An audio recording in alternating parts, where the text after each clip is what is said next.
માન્ય શ્રી સૌમ્ય જોશી મારી સાથે બેઠા છે.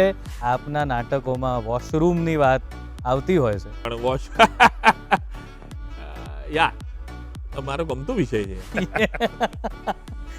પણ આજ જાને કી જીદ ના કરો. અને એને મેં કનેક્ટ હું એવી રીતે કરું છું કે તમારી એક બહુ સુંદર કવિતા મુનીરા વાળી છે. 16 વર્ષનું રાન મુનીરા, કૂણું કોળ્યું પાન મુનીરા, કાચા પાકા સ્તન પર ઊભું અડધું પડતું ભાન મુનીરા. શું ફેર કરવો પડ્યો નાટક અને ફિલ્મને? ના, અમે લોકો ફિલ્મ જ્યારે કન્સીવ કરી એટલે બચ્ચન સાહેબને જ્યારે સંભળાવી વન લાઈન ત્યારે એમને બહુ જ ગમી ગઈ. યુથ ફેસ્ટિવલમાં સૌમ્ય જોશીનું નાટક ક્યારે છે, કયું છે, એ જોવા બધી ભીડ આવી જ જાય. ઉપરથી એ નથી આવતું, અંદરથી અલગ એ નથી નથી. નાટક તો બહારથી આવે. એ શું કહે છે એ કવિતામાં એટલું મહત્વનું નથી. જી, એ કેવી રીતે કહેવાય છે એ સૌથી વધારે મહત્વનું છે. ગુડ મોર્નિંગ ગુજરાતમાં આપનું હાર્દિક સ્વાગત છે. દોસ્તો, ગુજરાતી સાહિત્યમાં કેટલાય એવા કવિઓ આવ્યા, લેખકો આવ્યા જેમણે પોતપોતાનું યોગદાન આપ્યું અને ગુજરાતી સાહિત્યને, નાટકોને એમના જે તે સમયે બહુ જ સરસ એક ઊંચાઈ પર લઈ જવામાં અભૂતપૂર્વ ફાળો આપ્યો. પણ હાલના સમયે એક એવા જ કવિ, નાટ્યકાર, દિગ્દર્શક છે કે જેમણે ગુજરાતી નાટકો અને સાહિત્યને એક અલગ મકામ પર પહોંચાડી દીધા છે. એમની જ કેટલીક પંક્તિઓથી આજની સવારની શરૂઆત કરીએ. એક વાવમાં 1000 પગથિયા ઉતરીને તરસ ભાંગીતી ને બહાર નીકળ્યો ત્યારે 1000 પગથિયા ચઢ્યાના થાકે પાછું સુકાઈ ગયું ગળું. આપણે મળીને છૂટા પડીએ ત્યારે યાદ આવે છે એ વાવ. અને એક બીજી બહુ જ જાણીતી એમની પંક્તિઓ છે જેને કયા વગર મારાથી રહેવાતું નથી કે ઠોકરની સાથે નામ તુજ લેવાય છે ઈશ્વર, તું કેવો અકસ્માતથી સર્જાય છે ઈશ્વર. તો બેબાકપણું અને એક પોતાની જે વાત છે સચોટ રીતે સમાજની સામે મૂકવાની જેમની તાસીર રહી છે, જેમણે ગુજરાતી ભાષાને ગુજરાતી લોકો સુધી એવી રીતે પહોંચાડી, એવા વિષયો થકી પહોંચાડી કે લોકોના સ્મૃતિપટ પર, માનસ પર ગુજરાતી ભાષાની કૃતિઓ એમના થકી અંકિત થઈ. એવા મારા પણ બહુ જ માનીતા અને જેમને અમારા જેવા નાટ્યકર્મીઓ એમ માનતા હોય છે કે એમની સાથે કામ કરવા કે મંચ શેર કરવા મળે તો ભાઈ આનંદ થઈ જાય, એવા માન્ય શ્રી સૌમ્ય જોશી મારી સાથે બેઠા છે. તો સર, આપનું સ્વાગત છે. Thank you very much Shaunak. અને તું જ્યારે વખાણ કરતો ત્યારે એમ લાગે કે ચાલુ રહે તો સારું, આપણે બેઠા છીએ. હમણાં એવું થયેલું કે મેં સૌમ્યભાઈના વખાણ કર્યા આવી રીતે, કારણ કે એ બહુ સહજ છે, એ કરવા નથી પડતા. તો એમણે ઉપર જઈને એવું કીધું કે એવું લાગે કે શૌનક જે બોલ્યો એના પછી એવું લાગે કે જાણે આપણે જ આપણા બેસણામાં હાજર હોઈએ. તો સર, આ જે તમારી રીત છે કે જે રીતે તમે જે વાત છે એને રજૂ કરતા હો છો, તો સર આની પાછળ શું વાત છે? કેવી રીતે તમને જે મેં હંમેશા એક, હું તો એને કહીશ, એક આગ જ જોઈ છે. તમારા દરેક સર્જનમાં એક આગ હોય છે, એક અલગ જ પ્રકારનું તેજ હોય છે કે તમે કંઈક સતત કહેવા, સતત લોકો સુધી એ વાત પહોંચાડવા માંગતા હો છો જે બહુ સાચી છે, જેની પર કોઈ પડદો નથી હોતો. તો એ કેવી રીતે સર તમારા સર્જનમાં એ વસ્તુ દેખાયા જ કરે છે? મને એવું લાગે સૌને કે લેખકનું કામ જ એ છે. લેખન જન્મે છે ક્યાંથી? તો આપણે આ જે સમાજમાં છીએ, આ જે દુનિયામાં છીએ, એ દુનિયામાં આપણા આનંદો છે, આપણો રોમાંસ છે, એની સાથે આપણી અકળામણ ને આપણા મૂંઝારા પણ છે. તો આ બધું વ્યક્ત કરવાની જેને તાલાવેલી હોય એ જ ખરેખર લેખક કે કવિ હોય. બિલકુલ. તો હું કંઈ વિશેષ નથી કરતો, ખાલી જે બહાર જોઉં છું જી. અને જેની સાથે મારી એક માણસ તરીકે, નાગરિક તરીકે ગડમથલ ચાલી રહી છે, એ ગડમથલને વ્યક્ત કરવાનો સતત પ્રયત્ન કરું છું. પણ એક વાક્ય તું સાચું બોલ્યો કે એને ખોટું ઢાંકવાનો કે કપડાં પહેરાવવાનો પ્રયત્ન નથી કરતો. અને એને કારણે જે પણ સર્જનો જેવા છે એવા નગ્ન સર્જનો લોકોની સામે છે અને લોકો એને માણે છે, બિરદાવે છે, અમારા માટે બહુ સૌભાગ્યની વાત છે. વાહ સર, મેં હમણાં જ એક ઇન્ટરવ્યૂ જોયેલું પરેશ રાવલ સાહેબનું, અને એમણે તમારા નામના ઉલ્લેખ સાથે કોઈકે પૂછ્યું કે કોણ તમને હમણાં કોણ, તો એમણે આમ હાથ જોડીને બહુ સરસ રીતે એમ કીધું કે સૌમ્ય જોશી, કે ઉनको પढ़िए क्या लिखते हैं. અરે એમણે તમારી આ જે મીરાબાઈ વાળું જે કવિતા છે એનો બહુ જ સરસ રીતે ઉલ્લેખ કર્યો કે આવો વિચાર કોઈને કેવી રીતે આવે.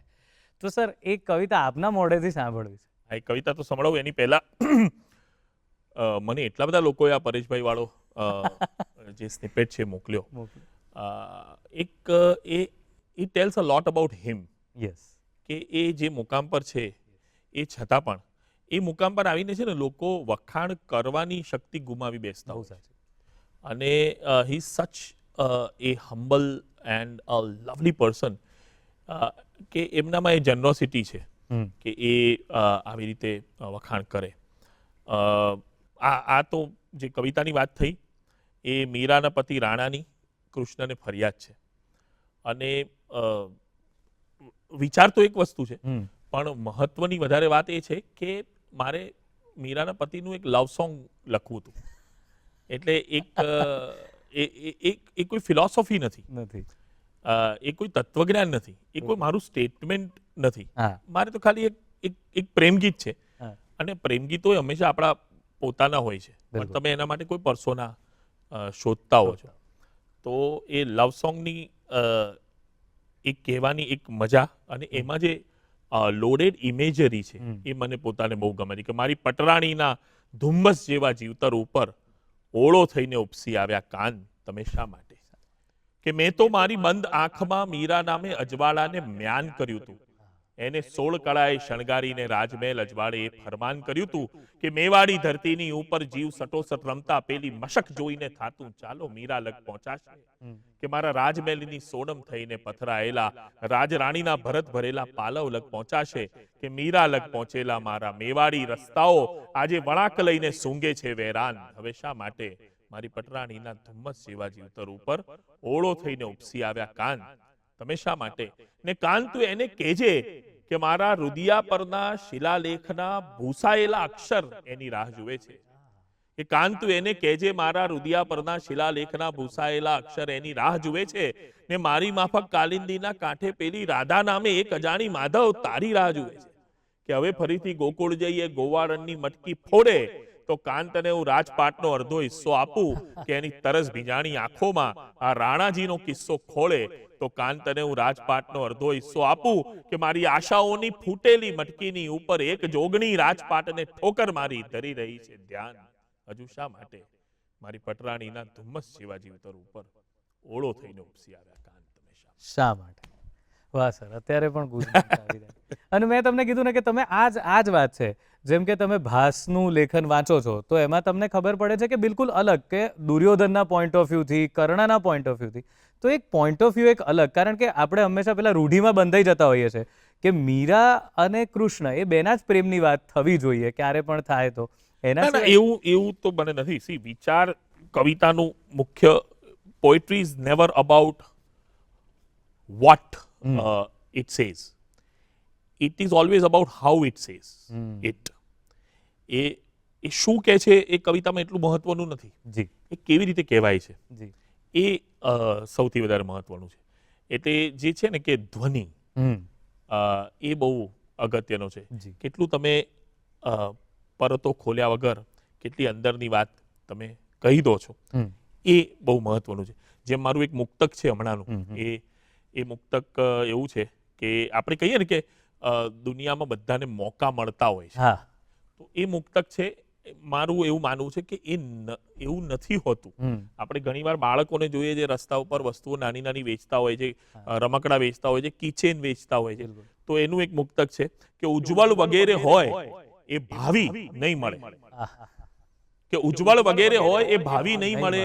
મોકાની પરી એ સ્થળે આવી નહીં મળે. કે ફૂટપાથ પર કિચેન લઈ ઊભો છે છોકરો લાગે છે ને કોઈ દી ચાવી નહીં મળે. તો એવા કેટલાય છોકરા છે કે જેમને કિચેન લઈને તો ઊભા છે પણ ચાવીઓ નથી મળવાની, મોકાની ચાવીઓ જે આપણને મળ્યા જ કરે સૌનક મને. બિલકુલ સર, બિલકુલ સર.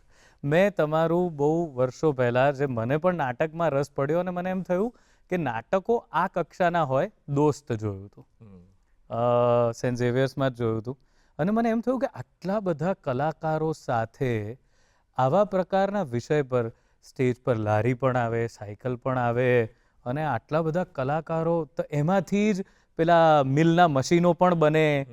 કોઈ જ પ્રકારની પેલી મંચ સજ્જાનો પેલો એ રાખ્યા વગર જ, તમા રાખ્યા વગર હ્યુમન બોડીથી એ કામ થતું હતું. તો મને એમ થયું કે આ તો ગજબ. પછી તો તમારા બધા નાટકો જોવા, કારણ કે એક સમય હતો કે અમે જ્યારે ભણતા ત્યારે એવું થતું કે યુથ ફેસ્ટિવલમાં સૌમ્ય જોશીનું નાટક ક્યારે છે, કયું છે, એ જોવા બધી ભીડ આવી જ જાય ને એમાં મજા પડતી હતી. તો સર, નાટકો સાથે કેવી રીતે? કવિતાઓ તો હું સમજી શકું છું કે એ તો તમારી એક ઇનર પેલી એ હશે કે જે ડેવલપ થતી ગઈ તમારા એની સાથે. હા, એટલે કવિતા તારી વાત સાચી છે કે ઇનર અર્જ છે, અંદરનો અવાજ બહાર લાવવાની ખેવનામાંથી કવિતા જન્મે છે. નાટક એ બહારનો અવાજ બહાર લાવવા ખેવનામાંથી જન્મે છે. એટલે જે દુનિયા આપણે સતત આજુબાજુ જોઈએ છે, નાટ્યકાર એ હંમેશા એક યુગને દર્શાવતો હોય છે. એક મહાન નાટક છે તો એ વાંચો તો તમને ખબર પડે. 16મી સદીનું મહાન નાટક વાંચો તો તમને ખબર પડી જાય કે એ યુગમાં જે તે સમયે શું ચાલતું હતું. તો એવો પ્રયત્ન રહે છે મારો હંમેશા. અને બહુ બધી ગડમથલો છે આ દુનિયા સાથે. બહુ બધા રોમાંચ પણ છે, બહુ બધા પ્રેમ, લવ અફેર્સ પણ છે. તો આ બધું એ નાટકમાં ડોકાય છે. અને નાટકમાં કોન્ફ્લિક્ટ એ એનું મુખ્ય તત્વ છે. તો આટલા બધા કોન્ફ્લિક્ટ જ્યારે આપણી આજુબાજુ સમાજમાં ચાલતા હોય ત્યારે એ ઝીલવાનું શ્રેષ્ઠ માધ્યમ એ મને લાગે છે કે નાટક છે. એટલે સંબંધો લઈ લો, નાતી જાતિ ધર્મ લઈ લો, ગરીબ અને તવંગર લઈ લો, પુરુષ અને સ્ત્રી લઈ લો, LGBTQ લઈ લો, કે એની સબ્જેક્ટ અંડર ધ સન, કોઈ પણ વિષય, અને સંઘર્ષ. તો આટલા બધા સંઘર્ષો જ્યારે ચાલતા હોય છે ત્યારે એક નાટ્યકારનું જીવતા હોવું અને એ સંઘર્ષોને વ્યક્ત કરવું એ બહુ સ્વાભાવિક છે, અને એ જ મારા નાટકમાં ડોકાય છે. બિલકુલ સર, બિલકુલ. તો સર, આપ તો પ્રોફેસર રહ્યા છો ઇંગ્લિશના, તો એ સમય અને પછી એને છોડી અને સાવ નાટક તરફ જવાનું, એ કારણ કે સૌમ્ય જોશીની કૃતિઓ બધાએ માણી છે, પણ સૌમ્ય જોશીની આ વાત, કારણ કે બધા એવું ક્યાંક ને ક્યાંક તમારી જેમ એક જગ્યાએ એ વિચાર તો આવે જ છે કે હું આ કરું છું પણ મારે કરવું છે આ. તો એ જે નિર્ણય લેવાયો એ તમે કેવી રીતે લીધો? એ નિર્ણય એવી રીતે લેવાયો કે મેં એક નાટક, હું વર્ષોથી તે જે દોસ્ત ચોક્કસ અહીં નગર વસ્તુ હતું કે આઠમા તારાનું આકાશ, બધા નાટકો એ જેને કહે ને કે સમાંતર રંગભૂમિ, પેરેલલ થિયેટર, પૃથ્વી થિયેટર, NSD, એ બધી જગ્યાએ ભજવાય એવા નાટકો કે જે નાટકના જાણકાર લોકો વિશેષ જોતા હોય અને કોમન ઓડિયન્સ ના જોતું હોય. પછી એવું થયું કે કેટલાક વખત પછી હું એ ઓડિયન્સથી થોડો કંટાળ્યો, કારણ કે એનું એ ઓડિયન્સ આ બધી જગ્યાઓએ આવ્યા કરતું હોય. આપણને ખબર પડે કે આજ કોટ, આજ પેન્ટ, આજ સાડી, એ બધા આવશે, એ જ પ્રકારના કોમેન્ટ એ જ આવશે, અને એ જ રીતે એનું વિવેચન અને પૃથ્થકરણ થશે. જ્યારે આપણી ગુજરાતમાં નાટકની 150 વર્ષ જૂની ભવ્ય પરંપરા છે, જે પારસી થિયેટરથી શરૂ થઈ જયશંકરભાઈ સુધી, જયશંકરભાઈથી જશવંતભાઈ, પ્રવીણભાઈ, કાંતિભાઈ, unbelievable plays we have done, incredible plays આપણે કર્યા છે. એના ઉપરાંત વધારે મહત્વની વાત એ છે કે આપણી પાસે 150 વર્ષથી એક ઇન્ડસ્ટ્રી એટલા માટે છે કે 150 વર્ષથી નાટક જોતું એક તાકાતવાન ઓડિયન્સ, એડિક્ટેડ ઓડિયન્સ એવું આપણી પાસે છે. તો મને એવું થયું કે શા માટે હું આ ઓડિયન્સ, જે વ્યાવસાયિક રંગભૂમિ જોતું ઓડિયન્સ છે, એની પાસે સીધો ના જાઉં.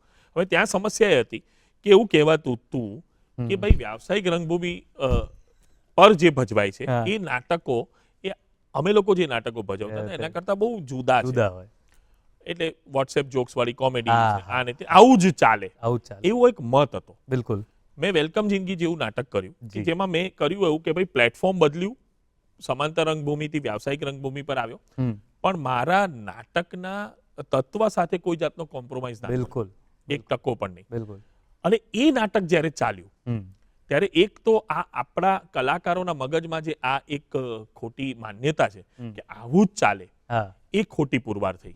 બીજી એક માન્યતા એ ખોટી પુરવાર થઈ કે ભાઈ મુંબઈના જ નાટકો ચાલે. અને ત્રીજી એટલે મને એવું લાગ્યું કે હવે આ મારો વ્યવસાય બની શકે. This is the right time to choose it as a profession. કારણ કે હું જ્યારે એવું કહેતો કે ભાઈ, મારા પપ્પા સાથે વાત થતી, હું એમને કહેતો કે યાર મારે હું બહુ લાંબો સમય, બહુ સારી નોકરી હતી મારી પ્રોફેસરની, હા પણ બહુ લાંબો સમય નહીં કરું એમ. એટલે મને કે તું જો આ નોકરી છોડીશ ને તો તારે એ કરવું પડશે જે લોકો ને તારી પાસે કરાવવું હશે. પણ મેં વેલકમ જિંદગી કર્યું ને પછી વી બોથ અગ્રીડ કે ના એવું નથી, મારે જે કરવું છે એ લોકો જોઈ જુએ રહ્યા છે. છે, ટિકિટ લઈને જોઈ બિલકુલ રહ્યા છે. સર, બિલકુલ. So this is the right time. So it was a risky, it is still a risky decision. Yes. But by God's grace અત્યાર સુધી ના બિલકુલ એવું હેડ્યું છે છે. જ નહીં. હા, હેડ્યું જ છે. સર પણ મને આ વેલકમ જિંદગીની વાત કરી તો વેલકમ જિંદગીમાં તમને અભિનય કરતા જોયા, પછી જોયા નથી મેં તમને, તો એવું કેમ હા, થયું? અભિનય તો મને કોઈક ગન પોઈન્ટ પર કરાવે ત્યારે જ કરું છું. પણ તમે બહુ સરસ કર્યું હતું. એ કે મારો બહુ ગમતો એવો વિષય નથી, બહુ ફ્રેન્કલી. એ જે તમારી મને હજુ યાદ છે એ તમારા રિટાયરમેન્ટ વખતની જે સ્પીચ. પણ એમાં શું છે બીજું કે Jigna who is a brilliant બહુ એક્ટ્રેસ બહુ જ સાચું. અને અમે બંને એક જ ઘરમાં રહીએ છીએ. એટલે હું જો એમ કહું કે હું અભિનેતા છું તો મારે વારે ઘડીએ હારવાનું થાય બરાબર. 24 કલાક કે 24 કલાક એક હારેલો માણસ. એટલે હું એવું કહું છું કે હું દિગ્દર્શક છું, એ અભિનેતા છે, તો મારે સતત હારવાનું જ થાય. She is that wonderful. અદ્ભુત, અદ્ભુત, અદ્ભુત. અને બીજું કે જેમ હું એનામાં હમ. કે અભિનયમાં, પ્રેમ ગઢવીમાં, જી. એ લોકોમાં એક એક્ટર તરીકેની એક જેને કહેવાય ને શબ્દ વપરાય તો ચૂલ, બિલકુલ. એ જોઉં છું. એવી મારામાં એક્ટર એક્ટર તરીકે નથી. એ નથી. હું વધારે દિગ્દર્શક તરીકે મને બહુ જ મજા આવે છે કામ કરવાની. જી, જી. So I am more of a natural director yes. Then an actor. તમે જિજ્ઞાબેનની વાત કરી, મને એમનું બહુ જ અદ્ભુત પરફોર્મન્સ આજ જાને કી જિદ ના કરો એવું યાદ રહી ગયું છે. શું પરફોર્મ કર્યું છે, કારણ કે એની પહેલાં એમણે કરેલું તો એ વેલકમ જિંદગીવાળી ઘટના આખી અલગ હતી. ત્યારે જ્યારે છેલ્લે એ આવતા અને એમ કે આટલા યંગ છે એમ જેમણે આ રોલ કર્યો, પણ આજ જાને કી જિદ ના કરો. અને એને મેં કનેક્ટ હું એવી રીતે કરું છું કે તમારી એક બહુ જ સુંદર કવિતા મુનીરાવાળી છે, 16 વર્ષનું રાન મુનીરા, કૂણું કોળ્યું પાન મુનીરા, કાચા પાકા સ્તન પર ઊભું અડધું પરધું ભાન મુનીરા. એક સેક્સ વર્કરની ઉંમરની બિલકુલ. અલગ અલગ અવસ્થાઓ છે. જી બિલકુલ. તો એવા વિષય પર મેં ક્યારે ગ્રીન રૂમમાં જ્યારે મેં આ વાંચી ત્યારે મને એમ થયું કે આ તો કંઈક અલગ જ, આવું કોણ કેમ લખે ને કેવી રીતે વિચારી શકે કે એના પર આવી વાત. પછી જ્યારે આજ જાને કે જિદ ના કરો ત્યારે પણ તમે એને એ જ રીતે પણ બહુ જ અલગ રીતે એને મૂક્યું. તો સર આવા બધા પાત્રો ક્યાંથી પ્રેરો છો? છે જ નહીં યાર, સમાજમાં છે જ આ પાત્રો. બિલકુલ. એટલે તમે મુંબઈમાં ગ્રાન્ટ રોડમાં અમે જે હોટલમાં ઉતરીએ છીએ વર્ષોથી, ખાસ કરીને INT ઇન્ટરનેશનલ થિયેટર, બિલકુલ. એના મુશાયરા થતા. અને એ મુશાયરા 14મી ઓગસ્ટ અને 25મી જાન્યુઆરી એવી રીતના 2 મુશાયરા થાય. અમે લોકો બહુ ફોર્ચ્યુનેટ હતા કે હું, કારણ કે મારા 16-17 વર્ષે કવિતાઓ લખતો થયો. એટલે જ્યારે ઘાયલ સાહેબ જીવતા હતા, બેફામ સાહેબ જીવતા હતા, રતિલાલ અનિલ હતા, જલનભાઈ તો એકદમ ફૂલ ફોર્મમાં હતા, મનોજભાઈ, રાજેન્દ્રભાઈ, ચીનુભાઈ, આ એક આખી ગજબ પેઢી હતી જ્યારે ગુજરાતી કવિતાની. બિલકુલ. ત્યારે અમે બહુ જ નાના પણ આ ટોળામાં ઘૂસી ગયેલા એવા માણસો. તો એ અમારી જે જૂની હોટેલ, જ્યાં INT કાંઈ બહુ સુંદર હોટેલ કુમકુમ કરીને, ત્યાં અમે રહેતા મિનર્વા સિનેમાની સામે. બરાબર એની પાછળ જ કમાઠીપુરાનો વિસ્તાર છે. બરાબર. તો આ જે તારો પ્રશ્ન છે કે આ બધું આવે છે ક્યાંથી, તો આ બધું છે જ એવું કંઈ ઉપરથી નથી આવતું, અંદરથી નથી. નાટક તો બહારથી આવે છે. ક્યાં વાત હે સર. તો સર આ મેં વાત કરી કે આપણે જે આ નાટકો તરફ આ સારી વાત છે, કવિતા અંદરથી આવે છે, નાટક બહારથી આવે છે. આ સારી વાત છે. આજની આ વાત છે કે તો સર આ જે આ બધા નાટકો ખાસ કરીને 102 નોટ આઉટ જ્યારે મેં જોયું, વેલકમ જિંદગી એક એવો વિષય છે કે જનરેશન ગેપ એની પર બહુ બધા લોકો, પણ તમે એમ કીધું ને કે હાઉ, એ જ અગત્યનું છે. એ કેવી રીતે કહેવાય એ વાત, એના લીધે એ વાત અલગ થઈ ગઈ. અને એ નાટક ખાલી જનરેશન ગેપનું નાટક નથી. હા, એ જનરેશન ગેપમાં ઇન્ડલ્જ થયેલા એવા 2 પુરુષ પાત્રોની વચ્ચે રહેલી એક સ્ત્રીનું પણ નાટક છે. બિલકુલ. અને એ એસ્પિરન્ટ ક્લાસ અને સેફ રહેવા માંગતો ક્લાસ, એની વચ્ચેના સંઘર્ષનું પણ નાટક છે. બિલકુલ તો વેલકમ જિંદગીમાં આ બધા લેયર્સ છે, લેયર્સ એને કારણે 15 વર્ષથી નાટક હજી ચાલ્યા જ કરે છે. હા. બિલકુલ. અને એ વાત તમે કેટલી, કારણ કે આપણે ત્યાંની મમ્મીઓને અને પત્નીઓને પ્રશ્ન હોય જ છે કે બાપનો સાથ આપવું કે દીકરાનો સાથ, કોની સાથે રહું, કોના પક્ષે એની બોલવું? મજા એ હોય છે કે એ મમ્મી, માં અથવા તો ઘરની સ્ત્રી, સ્ત્રી. હોમમેકર અથવા તો હોમમેકર ના હોય ને બહાર પ્રોફેશનમાં હોય એવી સ્ત્રી પણ એનું સૌથી મોટું અને આપણી તાકાત બહારનું જે પરિબળ છે એ હોય છે કે એક તો એ એક સેન્ટર છે કે જે બધું પકડીને ઊભું છે, ઊભું છે. અને બીજું એ છે કે એ એક જ એવી વ્યક્તિ છે હમ. જે મોઢા પર ખરાબ બોલે છે ને પીઠ પાછળ સારું બોલે છે. આ વાહ, એટલે એ જે પાત્ર છે ભાનુનું પણ, ભાનુનું. વેલકમનું, બિલકુલ.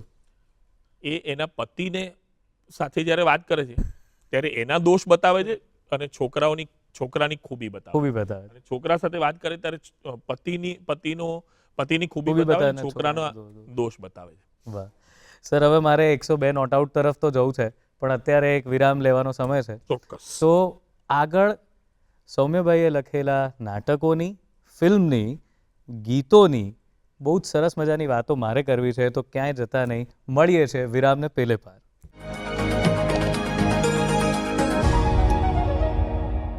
વિરામ બાદ આપનું સ્વાગત છે. ગમતા માણસ સાથે ગમતી વાતો કરવા મળે એનાથી મજાની વાત કોઈ હોય જ નહીં.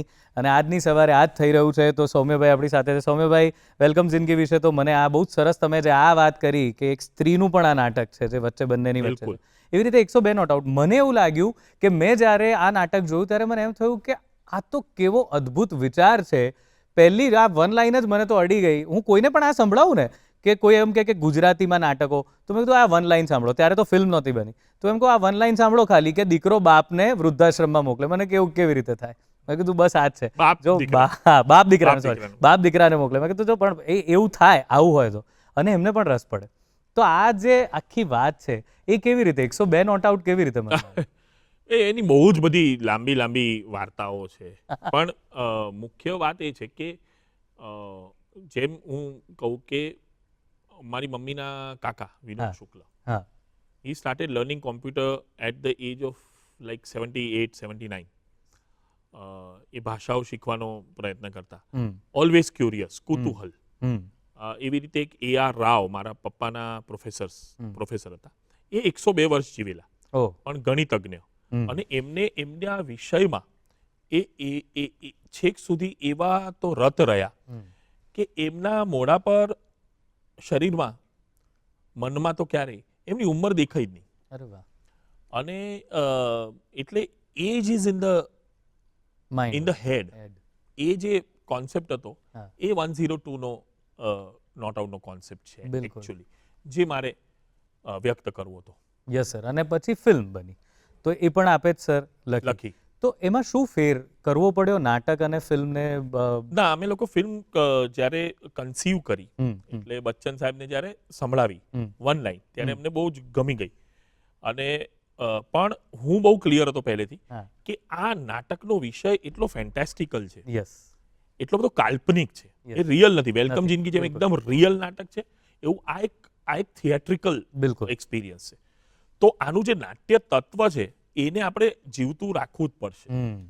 તો એ એક બહુ ક્લેરિટી હતી. હમ. એટલે એમાં ફિલ્મની અંદર જે બહુ જ વખણાયા એ બધા સીન્સ નવા લખેલા છે. હા. જેમ ઋષિ કપૂર જ્યારે એના છોકરાને એરપોર્ટ પરથી કાઢી મૂકે છે, કાઢી મૂકે છે. અથવા તો બચ્ચન સાહેબનો એક આઈ હોપ યુ અન્ડરસ્ટેન્ડ, હા. એ જે આખો સીન છે એ નાટકમાં આ સીન્સ છે નહીં. નથી. આ નવા લખાયેલા સીન્સ છે, પણ એ લખાયા છે એ શૈલીમાં, એ શૈલી. એ સ્ટાઇલમાં, હમ. જે થોડું નાટકીય હોય. બિલકુલ. એની વિપરીત જે ફાડું જે વેબ શો મેં લખ્યો હા. સોની લીવ માટે, સોની લીવમાં. તો એ એકદમ જ રિયલ છે. હમ. તો એમાં સાવ જુદા પ્રકારનું લખાણ છે. જી. એટલે હું કાયમ હંમેશા મને એવું કહેતા હોય, મારા વર્કશોપ્સમાં કહેતો હોઉં છું કે ઘણા એવું પૂછતા હોય છે કે નાટક અને સિનેમા એ લખવામાં ફેર શું છે. હમ. મેં કીધું કે આ પ્રશ્ન તમે ન પૂછો, કારણ કે આ પ્રશ્ન એ વાહિયાત પ્રશ્ન છે. પ્રશ્ન એ હોવો જોઈએ કે એક વિષય હા. એને કેવી રીતે લખવો એ મહત્વનું હોય. બરાબર. કારણ કે અલ્ટિમેટલી નાટક, સિનેમા બંનેમાં કહેવાની હોય છે વાર્તા. વાર્તા. તો કઈ વાર્તા છે હમ. અને એ કેવી રીતે કહેવાય છે જી એ મહત્વનું છે. જી સર, આપ જ્યારે મારી સાથે વાત કરવાના છે એવું જાણ્યું ત્યારે ઘણા બધા મિત્રોએ ઘણા બધા પ્રશ્નો મને કીધા હતા કે આપ પૂછજે. મને એક પ્રશ્ન પૂછી રહ્યો છું કે આપના નાટકોમાં વોશરૂમની વાત આવતી હોય છે, હમ. તો એ શું છે અને કંઈક વાત છે પાછળની? પાછળનું શું પણ વોશ યા મારો ગમતો વિષય છે યાર, હા, મારો ગમતો વિષય છે. અને ખાસ કરીને જેમ કે વેલકમ જિંદગી છે, યસ. તો વેલકમ જિંદગી એ એવા મુંબઈની વાત છે હા. જેમાં દેવેર સ્ટુડિયો અપાર્ટમેન્ટ્સ હમ ઓલમોસ્ટ. હમ એટલે એક જ રૂમ હોય, હા. એમાં રસોડું પણ હોય અને એમાં બાથરૂમ પણ હોય હમ અને એટેચ્ડ હોય. હમ તો એ જ્યારે હું એ સમાજની જ વાત કરું છું, એ નિમ્ન મધ્યમ વર્ગની કે બિલકુલ. મધ્યમ વર્ગની જ જ્યારે વાત કરું છું, ત્યારે તો મારા નાટકના સેટમાં જ હમ એ જગ્યા છે. બિલકુલ. તો જ્યારે એ જગ્યા છે ત્યારે મને એનો ઉપયોગ કરવાનું મન થાય મન થાય છે. અને મારી પોતાની પર્સનલી બહુ ગમતી છે. વિચારવાનું શ્રેષ્ઠ સ્થાન. બિલકુલ બિલકુલ. ના, વિચારો બંધ કરવાનું શ્રેષ્ઠ. વાહ, ક્યાં વાત હે સર, વાહ. ઓકે સર, હવે વાત આવે કે તમે ટેલિવિઝન માટે પણ ઘણું બધું લખ્યું છે. તો ઘણા બધા લેખકો એવું કહેતા હોય છે કે ટેલિવિઝન માટે લખો કે કામ કરો તો એ માત્ર પૈસા માટે હોય છે, પણ ક્રિએટિવિટી તમારી નથી. તો તમે એ વાત સાથે અગ્રી કરો છો કે ના, એવું એટલે છે? મેં એક શો લખ્યો તમન્ના. તમન્ના. તો તમન્ના જ્યારે સ્ટાર પ્લસ પર આવતું હતું, હમ ત્યારે વિચાર એવો હતો સ્ટારનો હમ. કે they wanted a weekend show, hmm. એટલે twice a week twice a week. અથવા મેક્સિમમ કે આપણે 3 વાર જઈશું. તો એવી રીતે લખાવાની શરૂઆત થઈ હતી. હમ તો એ એક મારું કામ છે ટેલિવિઝન પરનું, જે મને કરવાની ખૂબ મજા આવી. બિલકુલ બિલકુલ. અને બીજું કામ છે ફાડું, હા, તો એ કરવાની પણ ખૂબ મજા આવી. બિલકુલ. તો હું સામાન્ય રીતે તે પૈસાનો પ્રશ્ન કીધો છે એટલે કે હું મારા પૈસા બાબતે બહુ પર્ટિક્યુલર છું, યસ સર. પણ હું પૈસા માટે જ કોઈ કામ કરું એવું નથી કરતો. એવું નથી. અને ભગવાનની દયા છે એવું ક્યારેક કરવું પણ પડે, બિલકુલ. પણ ભગવાનની દયા છે કે હજી સુધી એવું કરવાનું નથી આવ્યું. નથી આવ્યું. મને મારી શરતે હું કામ કરું છું અને પછી બહુ સમય આપીને કરું છું. પણ મેં કામ હજી સુધી બધા જ કામ, કોઈ અસફળ થયા છે, હમ પણ બધા કામ એ કર્યા જે મારે કરવા હોય. વાહ, મારે ન કરવું હોય એવું કામ મેં નથી કર્યું. નથી કર્યા. તો સર હેલ્લારો. અને touch wood for that. Sir Hellaro તો બહુ જ જોયા પછી, અને ખાસ મને એ નહોતી જ ખબર, અભિષેકભાઈએ જ્યારે અમે જોવા ગયા અને જોયું તો એ નહોતી ખબર કે એ તમે જ લખ્યું છે.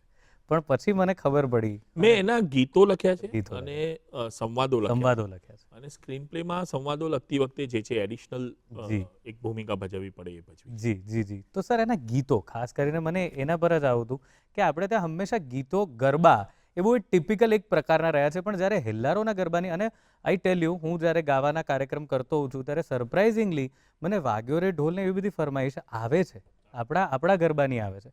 એટલે મને એમ થતું હતું અત્યાર સુધી કે ગરબા આપણે ત્યાં બધા ટિપિકલ પ્રકારના જે ગરબા લખાઈ ચૂક્યા છે વર્ષો પહેલા એ જ લોકો સાંભળવા, નવા ગરબાને કોઈ અવકાશ નથી. પણ આ પ્રકારનો ગરબો, અને કેટલું સુંદર મને તો જે લખાણ લાગ્યું, અને લોકો સમજીને કહે છે, અને બહેનો કહેવા આવે કે આ વાગ્યો રે ઢોલ વગાડો, અથવા તો પેલું બીજો ગરબો જે છે એ વગાડો. તો સર એ ગરબા કેવી રીતે તમે? એક તો એ જે વિષય છે હમ એ ધરતીમાંથી આવતો વિષય છે. ઇટ્સ અ ફોક ટેલ. તો એ જગ્યાએ કામ કરવા મળે એ બહુ સૌભાગ્યની વાત છે મારા હિસાબે. કારણ કે આપણું ફોક એ બહુ મહાન છે. યસ.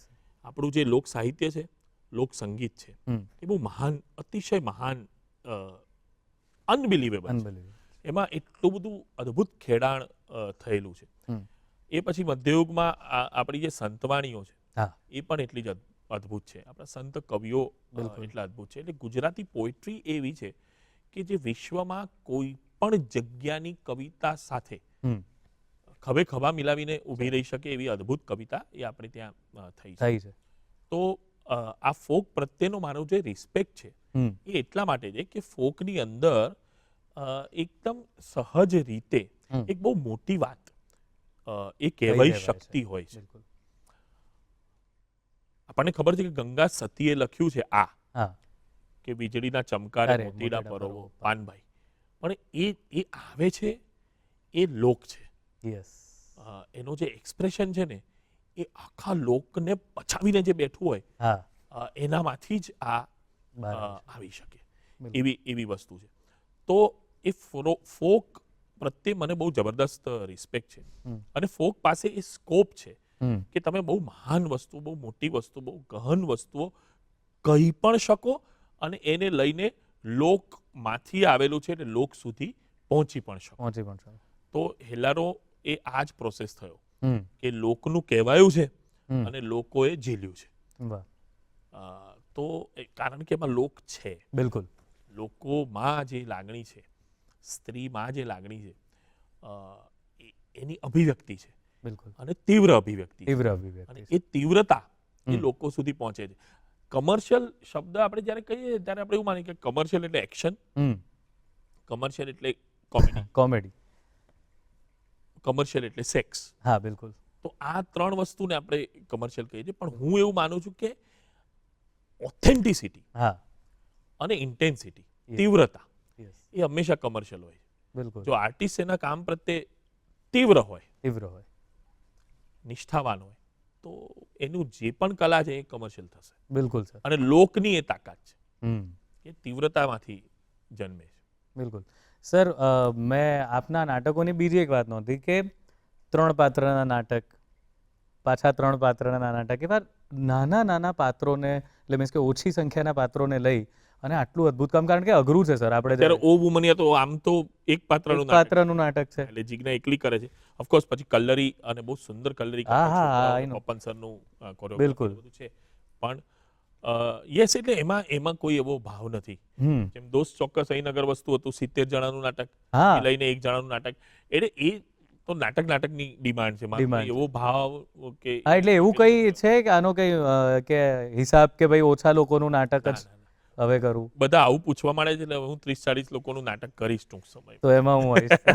અરે માય પ્લેઝર.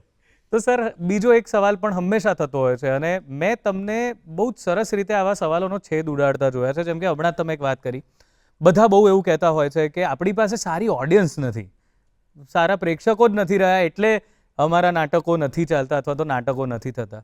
એ મને યાદ છે કે બહુ જ સરસ રીતે તમે એનો જવાબ આપો છો. આપણું ઓડિયન્સ એ આખા ભારતનું શ્રેષ્ઠ ઓડિયન્સ છે. ગુજરાતનું, અમદાવાદનું, અમરેલીનું, બિલકુલ. પાલનપુરનું, દરેક જગ્યાનું. કારણ કે એક એને નાટક જોવું છે હા. અને બીજું એને પૈસા ખર્ચીને નાટક જોવું છે. યસ. તો આનાથી અદ્ભુત અને એને કયા નાટકો હિટ કર્યા છેલ્લા 10 વર્ષોમાં તમે જુઓ. વેલકમ જિંદગી, યસ. 102 નોટ આઉટ, બિલકુલ. ઓ વુમનિયા, ઓમનિયા. કાનજી વિરુદ્ધ કાનજી, કાનજી. ઉમેશભાઈનું, બિલકુલ. બરાબર, બ્લેકઆઉટ બિલકુલ. જેવું નાટક, વેઇટિંગ રૂમ Waiting જેવું Rooms. નાટક. તો આ જે બધા અદ્ભુત નાટકો છે એ બધા જ સુપરહિટ થયા છે. બિલકુલ. તો ઓડિયન્સ તો ફેલ ગયું જ નથી, નથી ગયું. કલાકારો ફેલ જાય છે. અને પછી અરે audience અમે માટે- પણ હા, બધા, બિલકુલ, આઈ ઇન્ક્લુડ બિલકુલ. Myself in it. બિલકુલ. સો એટલે જ મારું કોઈ નાટક નથી ચાલતું હમ. ત્યારે હું એવું વિચારું છું કે આપણે અંદર જોવાનું છે. હમ. બહાર તો 150 વર્ષથી એ જે પ્રેક્ષક છે એને તો પ્રૂવ કરેલું જ છે જી. એની જાતને. જી. જો એ નહીં ચાલ્યું તો આપણે અંદર જોવાનું. આપણે અંદર જોવાનું. અને બીજી એક વાત ચાલતી હોય છે કે આપણે ત્યાં સારા હવે લેખકો નાટકોના ક્યાં છે, હવે નાટકો લખાતા નથી. એ સાચી વાત છે. હા. પણ આ તો આખા આ શું છે ભાઈ, કે જેમ પેલું હોય ને કે એક લુપ્ત થતી પ્રજાતિ, પ્રજાતિ. નાટ્યકાર, હમ. એ બહુ રેર જ વસ્તુ છે હા. આખી દુનિયામાં. હા. એટલે અંગ્રેજી સાહિત્ય આટલું મહાન છે. તમે આજે નાટ્યકારો, હા. અંગ્રેજી નાટ્યકારોનું લિસ્ટ બનાવો બેસો તમે 15 અટકી જશો. અટકી જશો. બરાબર. મરાઠી રંગભૂમિ આવી જબરદસ્ત છે, પણ તમે એ લિસ્ટ બનાવવા બેસશો તો 10-15 અટકી જશો. બિલકુલ. અમેરિકન સાહિત્ય, ટેનિસી વિલિયમ્સ, આર્થર હા. મિલર, યુજીન ઓનીલ બસ. છે હજી, હમ. પણ 15-20 અટકી જશો. અટકી જશો. તો નાટ્યકાર એ તો બહુ એક હંમેશા એક બહુ રેર, નાયાબ બિલકુલ. એવી વસ્તુ છે. બિલકુલ. તો સર મને તો આ વસ્તુઓનો બહુ આનંદ છે, અને ખાસ કરીને છેલ્લે મારી દીકરી જે રીતે તમારી સાથે જોડાય છે, પરિચયમાં આવે છે, એ છે ગોતીલો. હવે એને મારે એવું કહેવું હોય કે સૌમ્ય જોશીનું આજે એટલે હું એમ એ પૂછે ધારો કે કોણ, એટલે પહેલાં તો એણે ઓમનિયા જોયું હમણાં એટલે એને ખબર છે, પણ નહીંતર હું એમ કહું કે આ એ જ ઓમનિયા વખતે મેં એમ કીધું કે આ એ જ છે જેમણે ગોતીલો લખ્યું છે, તો એ ગાય છે ગોતીલો. તો આ ગોતીલો વાળી એક વાત કહો કે આ કોક સ્ટુડિયો સુધી જે આપણું ગુજરાતી ગીત પહોંચ્યું છે, અને સાહેબ મને તો એ મજા પડી કે આખું નખશીક ગુજરાતી છે અને મેં બધા જ લોકોને ગાતા જોયા છે. હમણાં મરાઠી એક ટ્રેનમાં કે એ ગોતીલો ગોતીલો પર ગાતા હતા. બિલકુલ. એટલે મને એ થયું કે એ ગજબ વસ્તુ થઈ ગઈ છે. તો એ કેવી રીતે, એ અનુભવ કેવો રહ્યો કોક સ્ટુડિયો વાળો? બહુ મજાનો અનુભવ. બે ત્રણ કારણોસર રહ્યો. એક તો કોક સ્ટુડિયો એ બહુ સુપર એવું એક પ્લેટફોર્મ છે જ્યાં આપણે અનેક ગીતો, અદ્ભુત ગીતો સાંભળેલા છે. તો કોકનો જ્યારે ફોન આવ્યો ત્યારે I was very happy and I said કે ચલો હું તો લખીશ, ચોક્કસ લખીશ. પછી એમણે કીધું કે અચિંત ગીત બનાવે છે. તો he is a very interesting music composer. અને પછી એવી વાત થઈ એ જ ફોનમાં કે આદિત્ય ગાવાનો છે. તો મારો તો બહુ પ્રિય એવો એ ગાયક છે. અને બહુ જ અદ્ભુત વસ્તુ છે કે એણે ગુજરાતી ફોકને રોક સ્ટેટસ આપી દીધું છે અને એ પ્યોર રહીને આપ્યું છે. બિલકુલ. તો એ બહુ અદ્ભુત ઘટના બની રહી છે. એક તો ટિકિટ લઈને એને લોકો જોઈ રહ્યા છે અહીંયા અને વિદેશમાં. અને એને લીધે ઘણા બધા યંગ ફોક આર્ટિસ્ટ એ આપણી કલાનું મહત્વ સમજીને માથું ઉચકી રહ્યા છે. ઘણા બધા અવાજો ટૂંક સમયમાં આપણને જોવા મળશે. તો વાત એ હતી કે આ એક ટીમ ભેગી થઈ પછી એક બીજી હમણાંની મ્યુઝિક ઇન્ડસ્ટ્રીમાં એક નાનો જે સમસ્યા ઊભી થઈ છે કે મ્યુઝિક કમ્પોઝર ક્યાંક બેઠો છે, ગાયક ક્યાંક બેઠો છે, લિરિસિસ્ટ એના ઘરમાં રાત્રે હું હિંચકે આજે જ લખવા બેસવાનો છું. તો એવું બધા અલગ અલગ બેઠા છે. મેં મોકલ્યું, પેલા એ કર્યું, અથવા તો એને ટ્યુન મોકલીને મેં કર્યું અને પછી આદિત્યને મોકલી આપ્યું. આવી રીતે પણ થઈ શકે, પણ આવી રીતે અમે કર્યું નહીં. અમે મળ્યા અને we did only 1 or 2 sessions, but it was a very meaningful jamming. બહુ જ મિનિંગફુલ જેમિંગ હતું. અને એ જેમિંગમાં અચિંતનો ટ્યુન હતો અને ટ્યુન બહુ સરસ બની હતી.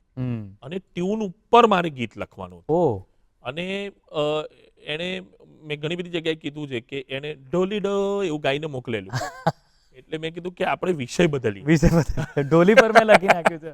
એટલે આપણે વિષય બદલીએ અને ગુજરાતની એક નવી વસ્તુ કે ખારવા પણ છે, ખલાસીની વાત જ નથી થઈ, અને સાહસ પણ છે, અને દરિયો પણ છે. ગુજરાતમાં આ બધું છે. તો એને પણ લાવીએ. એટલે બધાએ એ વિચારને તરત વધાવી લીધો. અને પછી આ દરિયો કયો છે? તો પોતાની અંદર જે વહી રહ્યો છે એ જ દરિયો છે કે પોતાના જ દરિયામાં પોતાની ડૂબકીથી જાતનું અમૂલ મોતી લો. તો એ જે ગોતી લો. તો એ ત્યાં સુધી એની એ સફર રહી. પણ એ સફરમાં હું કંઈક લખતો હતો તો આદિત્યને અચિંતને પિચ કરતો હતો. અચિંત કોઈ નાના ચેન્જીસ કરે ત્યારે અમને પિચ કરતા હતા. આદિત્ય અમુક રીતે ગાઈ બતાવતો હતો. તો આ બધું એ જે એક સાથેનું એક સર્જન થયું સહિહારું. અને એમાં અંકુર તિવારી કે સ્વાનંદ જેવા લોકો કે જે એના એ વખતે ક્યુરેટર્સ હતા. તો એ બધું એવી સરસ રીતે જેલ થયું. એને લીધે મને લાગે છે કે એ ગીત બન્યું બહુ જ. જેમ કે એમાં આદિત્ય વચ્ચે એક જેમિંગમાં એવું કીધું કે ભાઈ અમારે ત્યાં એક રેપ તો હતું જે અચિંતે બનાવેલું હતું, પણ આદિત્ય વચ્ચે એવું કીધું કે અમારે ત્યાં આ ચારણી છંદ છે which is almost traditional rap. તો એને એ ગાઈ બતાવ્યો એક છંદ. અને મને એમ થયું કે અરે વાહ, આ એટલો સુંદર મીટર છે કે એમાં હું કંઈક લખીશ. તો મેં કિનારે તો ખાલી પડે નાની નાની પગલી વાળો બીટ લખ્યો નવો, જે આપણા ગીતને અનુરૂપ હોય. અને અચિંતે એમાં બીટ્સ આપ્યા બહુ ઉત્તમ. તો આ એક બધું જેલિંગ થયું. એટલે મને હજી પણ એવું લાગે છે કે એ જે મીનિંગફુલ જેમિંગ્સ આર વેરી ઇમ્પોર્ટન્ટ. જે પહેલા થતા હતા કોઈ પણ ગીતના સર્જનમાં. યાર પહેલાનું તો અત્યારે અમને લોકોને તો માન્યામાં નથી આવતું કે આ રીતે રેકોર્ડિંગ્સ થતા હતા. અત્યારે આપણી પાસે મિક્સિંગ આવું છે. એ વખતે એ લોકો ખાલી માઇકિંગથી કરી શકે. વાયલિનિસ્ટની ટીમ બેઠી હોય, સંગીતવાળા બેઠા હોય, લતાજી ગાતા હોય, અને માઇકિંગથી જ લગભગ મિક્સિંગ થઈ જાય. સર, હવે બસ આપને મારે એ કહેવું છે કે આપની પંક્તિઓ વિશેની, આપના સર્જનની વાત, તમારા કોઈ એક સર્જકને, આપણે હવે કાર્યક્રમનો અંત કરી રહ્યા છે, તો તમારા કોઈ એક ગમતા સર્જકની કોઈ પંક્તિઓથી આપણે એને પૂરું કરીએ. સૌથી વધારે ગમતો સર્જક મરીઝ છે આહ, અને એના જે પણ ચોપડી ખોલો ને બધું અદ્ભુત નીકળે. અદ્ભુત જ નીકળે. એટલે અત્યારે હું ખાલી મગજમાં આમ ચોપડી ખોલી અને એવા શેર યાદ આવે કે જુઓ શી કલાથી મેં તમને છુપાવ્યા, આહ, કે ગઝલમાં પણ આવ્યા તો નામે ના આવ્યા, વાહ, કે જુઓ શી કલાથી મેં તમને છુપાવ્યા, ગઝલમાં પણ આવ્યા તો નામે ન આવ્યા, અને સફળતાના કિસ્સામાં રંગ લાવવાને કહો એ પ્રસંગો તમે જ્યાં ન ફાવ્યા. આહ, તમે પણ કોઈ વાત મનથી ન કીધી, અમે પણ કોઈ વાત મનમાં ન લાવ્યા. વાહ, એ તમે પણ કોઈ વાત મનથી ન મનથી ન કીધી, કીધી, અમે પણ કોઈ વાત મનમાં ન મનમાં ન લાવ્યા. કદી એને મળશું તો પૂછી લઈશું કે વચન કોને દીધા ને ક્યાં જઈ નિભાવ્યા. કદી એને મળશું તો પૂછી લઈશું કે વચન કોને દીધા અને ક્યાં જઈ નિભાવ્યા. કે મરીઝ આવું સુંદર લખે અમને શક છે, ઓહ, બીજાની કને એને કાવ્યો લખાવ્યા. આહા, એકચ્યુઅલી બીજા એની કને લખાવતા લખાવતા હતા. એટલે એને આ શેર ક્યાં વાત લખ્યો છે, છે. ક્યાં વાત છે. બસ આના પછી કંઈ કહેવા જેવું રહેતું જ નથી. પણ સર બહુ મજા પડી. Thank you. આજે ખરેખર મારા માટે તો સૌથી યાદગાર સવાર આજની બની ગઈ છે, કારણ કે મને જે જોઈતું હતું એ મળ્યું છે. મારા માટે તો હું સવારે જાગું એ જ યાદગાર હોય. તો બસ મિત્રો, આ જ રીતે આપણે સૌમ્યભાઈનો આભાર માનીએ છીએ. Thank you sir. અને થેન્ક યુ દૂરદર્શન, અને thank you, great talking to you. Thank you sir, my pleasure. બસ તો હવે આવી જ રીતે આપણે આવતીકાલની સવારને પણ બહુ જ અદ્ભુત, રસપ્રદ અને યાદગાર બનાવવાના છીએ. અત્યારે વિદાય લઈએ છીએ, પણ ફરીવાર ગુડ મોર્નિંગ ગુજરાતમાં જરૂરથી મળીશું. આવજો.